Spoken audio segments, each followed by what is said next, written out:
A Healer's Gift. Adventures of Broad. Book 1. Adventures on Broad. Written by Tao Wong. Narrated by Eric Martin. Chapter 16. No. Daniel jerks to a stop, pulling his foot back from the step he was about to take. He turns to survey the area, only then spotting the figure seated on an outcropping a few feet to his right. He frowns. The cloaked figure in an extremely dirty cloak is tiny, but looks utterly relaxed. It is his first day on the 5th floor, and so far it is every bit as frustrating as the 4th, if not more so. Traps, delays, surprise attacks, and more. He hunches down, trying to spot the problem while he speaks. Why? Trap. I figured. Daniel huffs and then takes hold of his irritation. Thank you. But what kind of trap is it? Deadfall. Seeing Daniel's puzzled face, she points up. He looks up and eyes the stalactite before slowly taking a deep step back. A single ball has already rolled over the ground, part of the precautions he uses, so he pulls two now and rolls both at the same time down the corridor. This time, the pressure is sufficient to cause the trap to trigger, and one other trap further down the corridor. Noisy! Hands raised to its head, the other adventurer hops down lightly next to Daniel. The figure before him surprises Daniel for a brief moment, the beastkin an uncommon sight, though he knew that they made up a higher proportion of the adventuring population than their minority numbers would lead one to believe. Standing just slightly shorter than his own 5 foot 8 inches, he notes it is a feline beastkin with black fur and wide jade eyes. She leans forward, her whiskers tickling his face from her slightly elongated muzzle as she sniffs him before dropping down from her tiptoes, her close proximity giving him a quick whiff of her fragrant musk. A part of him notes that she looks more animalistic than many others, more like a grown jaguar forced to walk upright than a human with cat features. From his time in the city, he knew that the beastkin varied greatly in their appearance, though many leaned towards the more human in appearance. The female adventurer points down the way, indicating the leftmost branch as she continues to speak. Hive. Help. He puzzles over her words for a few moments before he realizes she's asking him to join up to deal with the hive. Daniel has only run across a small hive once before, and the fight had left him drained and injured. A half-dozen crawlers, even with his new armor, had nearly been his undoing. Maybe. How many? 1, 2, many? She pauses, watching him wince before grinning at her own joke. 9. He snorts, brown eyes tightening in thought as he runs the odds in his head. Yeah, okay. She grins widely at him, stepping forward and leading the way. When he gets to the balls, Daniel picks them both up, noting one is badly chipped. He sighs, realizing he might need to go shopping again soon, as his stock is nearly depleted. It takes a short 10 minutes for them to make their way to the hive. Peering in, Daniel grimaces and looks at his new companion to speak about strategies. Daniel is too late, though, and he just catches the quick movements of the catkin as she ducks past him, already throwing knives at the crawlers. Daniel groans, rushing forwards to attack the nearest monster, noting it's been blinded already by the uncannily accurate throws. He smashes his club down, crushing the carapace before booting the monster up and then smashing it aside with his shield onto another incoming monster. The first monster slain, Daniel steps back, resetting his stance as he readies himself to fight the swarm of crawlers that have targeted him. In the corner of his eyes, he notes the catkin has swarmed up the side of the cavern and is throwing her knives to distract and injure the foes that rush him now, ignoring the pair that begins crawling up the wall to her. The blades are well aimed, most finding gaps in the carapace, but after even a few moments of fighting, Daniel judges that the throwing knives are no more than painful annoyances for these creatures. It will be up to him to finish their opponents off. Sliding to the right, he dodges a lunge by a crawler and activates Double Strike, smashing its legs on one side before he boots the creature away again. Another attack is caught on his shield, and he takes the time to shield bash this assailant, using its temporary disorientation to land a few more blows. Even as he finishes dealing with that monster, another one takes his first opponent's place, mandibles skittering off his armor as it fails to gain purchase. The battle is hard-pressed, the crawlers swarming Daniel at every turn. Forced to focus on damaging and hampering them, Daniel is unable to finish a kill as he continually moves and attacks. A bad step, though, has him lose balance for a precious moment, one that a crawler uses to attach itself to his leg and yank him off his feet. Its mandibles close on his shin, attempting to shatter the bone, delayed only for a brief period by his greaves. The catkins jump onto the creature from her perch, smashes it down, and she reaches forward, daggers plunging into the crawler's eyes. It releases Daniel, who scrambles back and onto his feet as the catkin jumps away, neatly avoiding an attack from behind.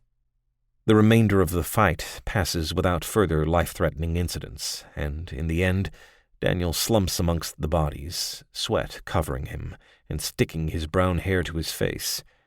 He pulls his helmet off to let it cool, noting that the catkin does not seem to be sweating at all. Then again, did cats sweat?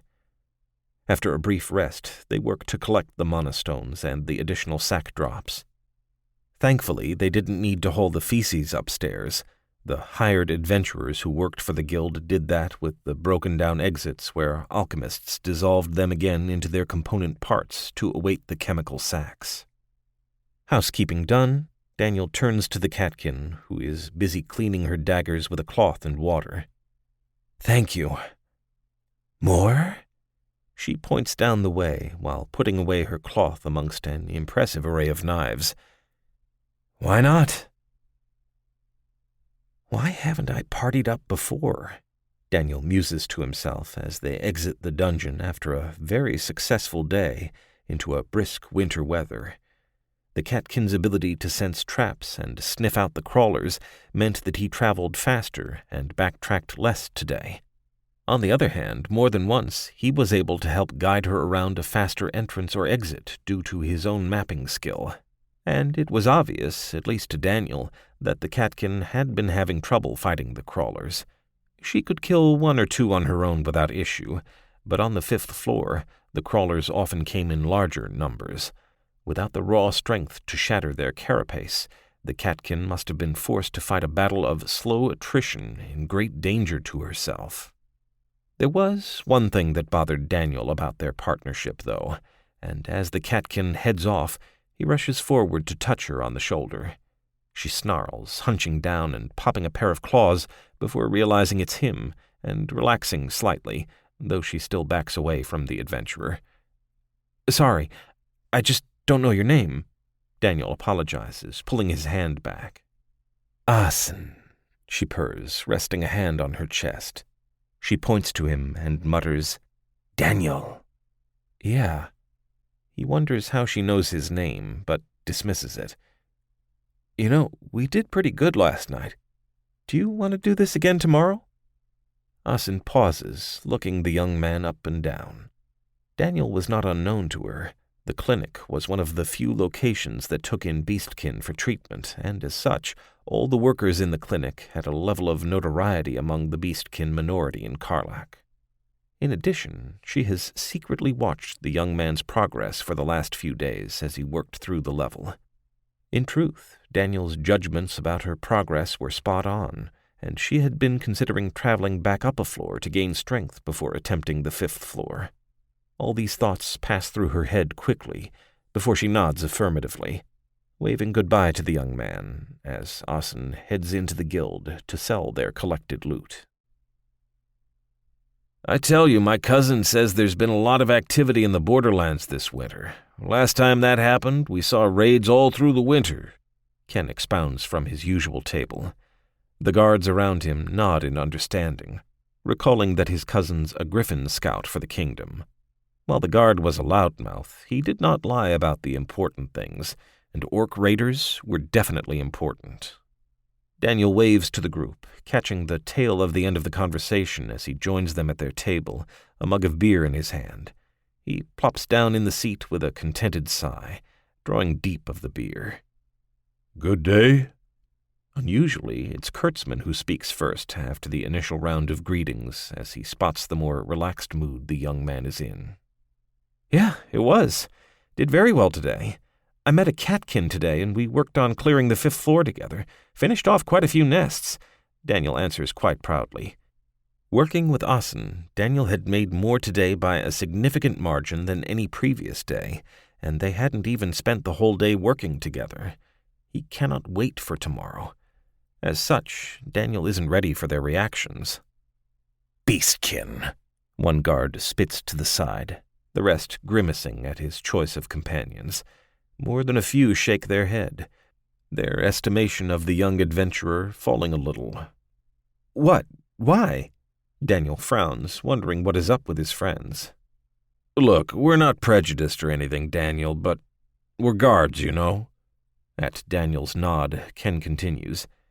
"Beastkin, well, they make up half our work for being such a small number.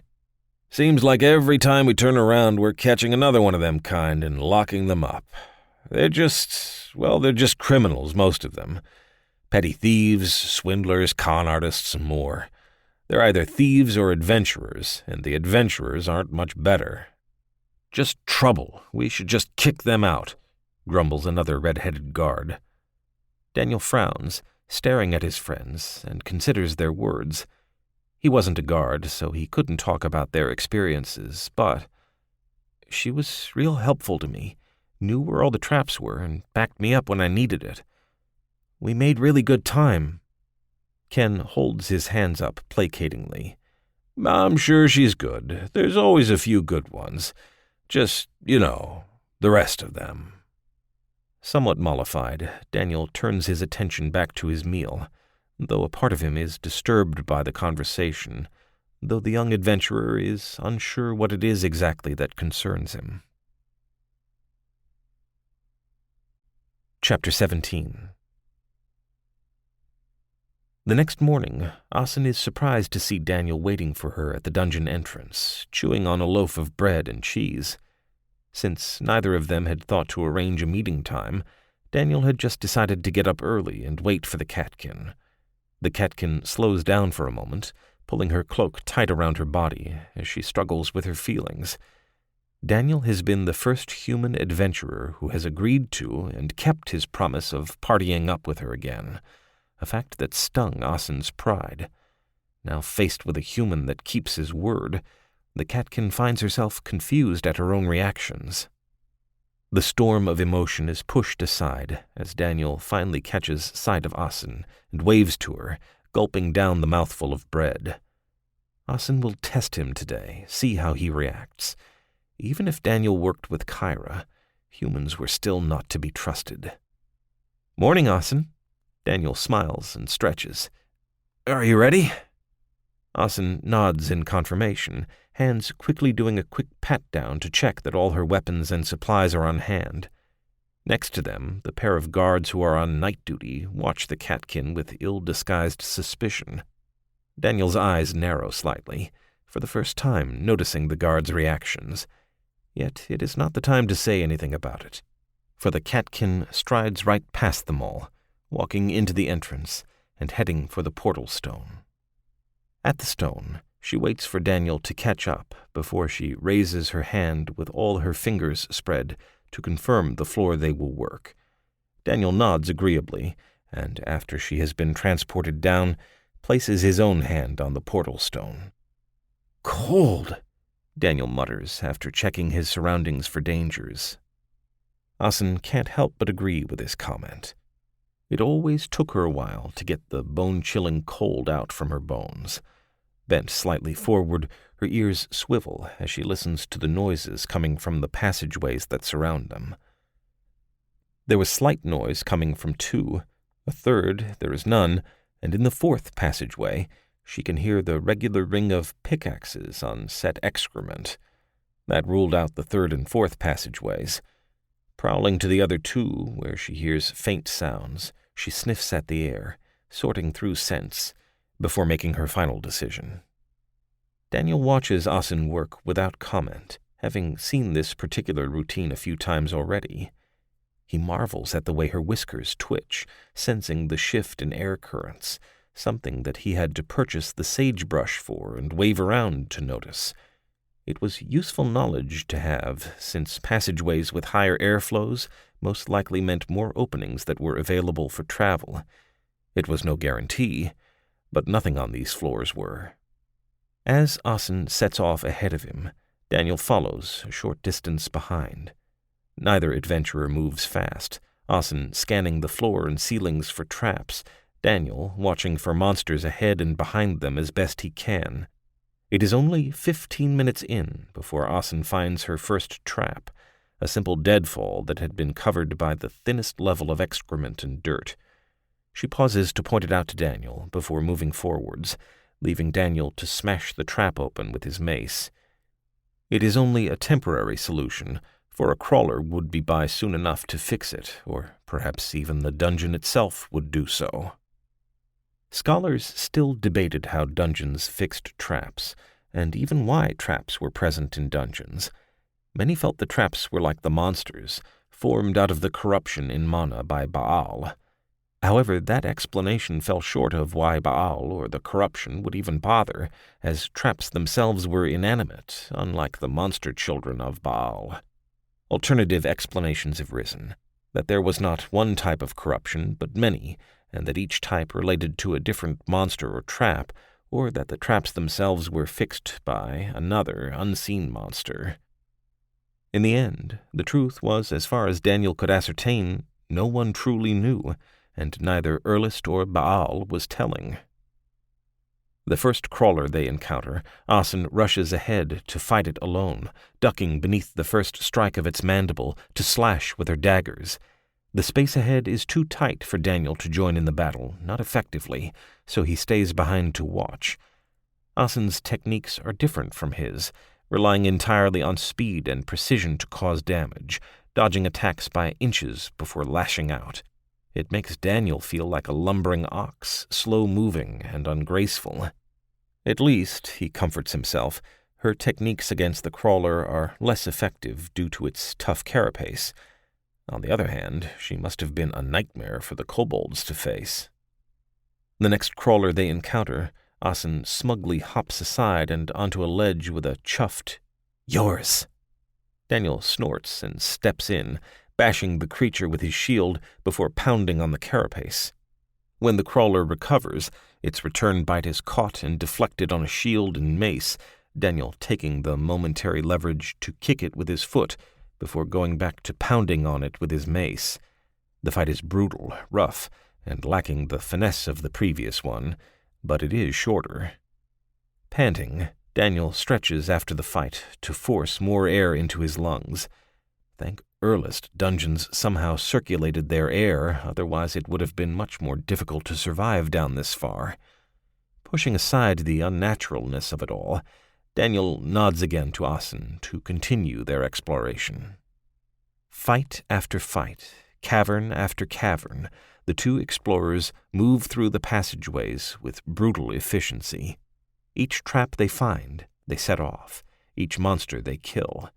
It is only when they encounter the elite of this floor that they pause.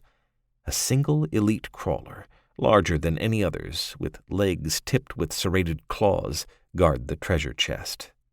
A shared look is all that is needed before the two adventurers throw themselves at the monster, both of them knowing what lies in the chest. By now, they've worked out a simple system of fighting. Daniel would stand in front of the monster, keeping the mass of its attention, while Asen would work its middle, where the creature could not as easily reach her. Against tough opponents, she'd work to cripple the monster, cutting at the legs on one side till it could no longer move. At first, the battle goes much as their previous fights did. Then, in a blink, it changes. As Daniel attempts another shield bash, the elite rears back and clamps its mandibles around the shield. Gripping it tight, it twists its head and flings Daniel into a wall. He smashes into it, grip lost on the shield, which is dropped. Instead of following after the fallen adventurer, though, the creature turns its attention on Asen, surging in the middle to knock her aside. A leg stabs down, attempting to spear her, cutting a long line across her back as the catkin rolls away. Woozy and short of breath, Daniel staggers to his feet, Asen scrambling to stay away from the attacks. A dagger flashes out, catching a leg as it attempts to spear her, but before Asen can counterattack, she has to move again. Forcing his gift into his own body, he pulls and rips, fixing the crack in his head and righting the swelling that has begun, pain exploding through his body as he works fast without his usual precautions. No longer injured, Daniel rushes back into the fray with a roar, intent on finishing this battle and repaying the pain he has suffered in spades. The elite spins back to Daniel, instinctively understanding that the larger adventurer is the greater threat to its life. Roaring, Daniel triggers his double strike, smashing the first blow into the mandible that comes at him and following up with a second attack to the same spot. It cracks, and Daniel grabs it tight, pulling down and ripping the mandible off. As the elite rears back in pain, Asen leaps, climbing swiftly up its back and plunging a knife into an eye. The creature shakes its body, throwing Asen aside into a stalagmite, and her body smashes into it with a meaty thump before collapsing in a boneless heap. Distracted by the attacks and in pain, the elite feels its own mandible stabbed into its lower body. Unable to keep itself upright, the creature plunges down, impaling itself on the point, driving it deeper. Its chittering takes on a frantic air, movements erratic as pain and damage accumulate. Daniel moves away to pick up his discarded shield in the meantime, stalking the monster as its movements slow and grow less erratic. Once that happens, he moves in to finish the fight. Under slitted eyes, Asen watches Daniel finish the elite. Time to see if he leaves her and takes the crystals. It would be a shame, one that Asen would be sure to return, but better to know now than later. It is to her surprise that Daniel does not do so, instead hurrying to her body, leaving both crystals unguarded, to check on her immediately when the elite bursts into smoke. Warm, healing energy fills her body as soon as Daniel nears, bruises and torn muscles knitting swiftly as Daniel chants his minor healing spell. Asen rolls up to her feet, no longer playing at being unconscious, and nods her thanks. This one had some horse then, perhaps more than a little. Asen licks at the fur on top of her hand as she waves him to pick up the crystals, cleaning away the accumulated dirt. He would do. Chapter 18. Daniel sighs, stretching and rubbing his left shoulder absently. A crawler had managed to get around his shield and crushed his shoulder earlier today, and though he had healed it with careful application of his gift and then a minor healing spell, it still felt sore. Nothing a good night's rest wouldn't heal, but the pain still crept up on him occasionally. The door of the clinic opens again, and the next patient enters, and Daniel flashes the man a smile. Asen had requested a short delve today, and so, without anything better to do with his time, Daniel had made his way to the clinic to provide Kyra with some additional help. "Healer." The old man shuffles over and sits down, his bare feet unkempt and swollen. "No healer," Daniel chides softly. He does not have the healer class, and thus will never have access to their specific class skills. He certainly is looking forward to reaching level 10 as an adventurer and discarding the need for physical baggage as he gained access to their mystical inventory class skill. Even as he thinks these idle thoughts, he is asking questions to ascertain the problem, though it is relatively clear to him. He does not call upon his gift, seeing no reason to use it in such a simple case. Most of his work in the clinic was like this, in truth, simple injuries and illnesses that only required non-magical treatment by a knowledgeable healer. Yet, as always, there were few enough people who cared to apply themselves to gather the knowledge and skill to become healers themselves. Soak your foot in crushed wiley leaves. You should be able to get some at Leanne's shop. Make sure she sells you the fresh ones, though, 3 times a day for a week. A week, mind you. If you stop earlier, this will just come back and you'll have to start again, Daniel says, and then makes the man repeat his instructions to him twice before he sends him on his way. It only takes a minute before the next patient is darkening his doorway, Daniel once again absently rubbing at his shoulder. No time for that. There's always the next patient. Hours later, Daniel realizes it's been minutes since a patient has walked into his office. He stands, stretching, and groans, wondering how long he has been at this. Darkness fills the room, and his stomach clenches in hunger. Well past dinner time at the very least then. Kyra smiles as she enters the doorway, seeing Daniel standing up. The blonde elf is clad in a tight green dress, its plunging neckline hidden behind a white shawl with yellow flowers edging it. She steps in, letting the shawl fall apart as the two are alone, and enjoys the admiring glances Daniel sends her way. A swift step takes her to Daniel, and she kisses him tight, molding her body against his. Such a pleasure to find a human who didn't tower over her, she thinks. "Hi," Daniel says breathlessly when they break from the kiss. "Hi," Kyra replies, smiling up at him but not moving from his arms. "I've sent the staff home for the evening, so if we're quiet."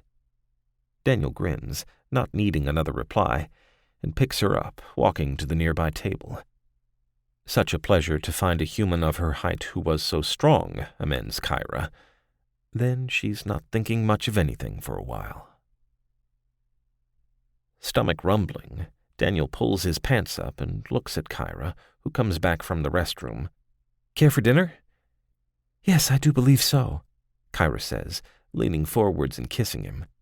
"Your technique is improving." Daniel grunts, pulling her closer, and mutters, "You know, that's not what most men want to hear." "You do, though." She giggles and taps his nose. "It's what I like about you, Daniel. You're quite willing to listen to instruction." Daniel snorts and gives her another kiss before letting her go. "Come on, let's get some food." Outside, after locking up, the two walk down the lightly illuminated streets. At night, few are out to walk the streets, and in this part of town the mana lantern crystals are interspersed at great distances, making both of their shadows stretch out before them. The two chat quietly, nodding in greeting as a pair of guards walks past them on patrol. "Kyra, Daniel, good to see you," Mikey, the owner, calls out and waves them into a pair of free seats. As the closest late-night dining establishment to the clinic, he is not at all surprised to see the two. "Late night again?" "2 plates for me, Mikey," Daniel calls out as he sits down. "The usual," Kyra adds. Seated, Kyra takes Daniel's arms in his while they both turn to watch Mikey work. Mikey first takes a scoop of batter, ladling it into the oval, scooped cooking pans before him, swirling the batter around as he works them in. A quick flick of his hand ensures that the batter covers everything properly on each of the pans that he starts before he turns around. Hands pick up knives and flicker, slicing off thin slices of meat from the roast that rotates behind him. Slices, perfectly sized, are all placed on the thinly applied, already cooked bread. Hands dance then as cheese, slices of red pepper, cucumbers, and mushrooms are added before the bread is rolled together. Each roll is then quickly slid into a small oven, the cheese and entire dish toasted for just a minute before the rolls are ready. Kyra and Daniel enjoy the show, Mikey a known master of his craft. Even as he gets their order ready, he begins others, constantly moving to ensure that none of his plates are ever overcooked. Business, even this late, is always busy at his location. When dinner arrives with a thump, the two dig in with gusto, blowing hard at the rolls and huffing around 2 hot mouthfuls, eyes crinkling in amusement at each other's antics. The two lovers only stop when the bells begin to ring. Daniel pauses, tilting his head to the side, never having heard these particular bells before. Next to him, Kyra has her head hung down, whispering a soft prayer. Kwan for pain, peace, for anger, forgiveness, for hatred, love. It is only when he hears Kyra pray that Daniel knows what the bells are for, and he too hangs his head, repeating the prayer. It is no surprise, for all the myriad gods that meddle in mortal life, only one is revered through all the lands. She who rose from humanity like many others, but who refused to ascend. She who walked among mortals still, providing aid and care without price, without cost, without judgment. Once a year, bells are rung, and remembrance given to Kwan through the lands. Silence reigns before Mikey lets out a little yelp, his carefully orchestrated dance of food preparation broken. Muttering, he tosses the burnt food aside amongst the others that will go to those less fortunate later on, before restarting his work. Dinner is soon finished by the two famished healers, and they quietly deposit the plates and money on the counter next to Mikey. As they walk, Kyra notices Daniel rubbing his shoulder again, and places a hand on it, murmuring a soft chant to complete the healing process. Idiot must have used the last of his mana earlier in the day. Thanks, Daniel repeats, and Kyra just shakes her head, leaning her head on his shoulder, as they head back to her apartment by unspoken consent.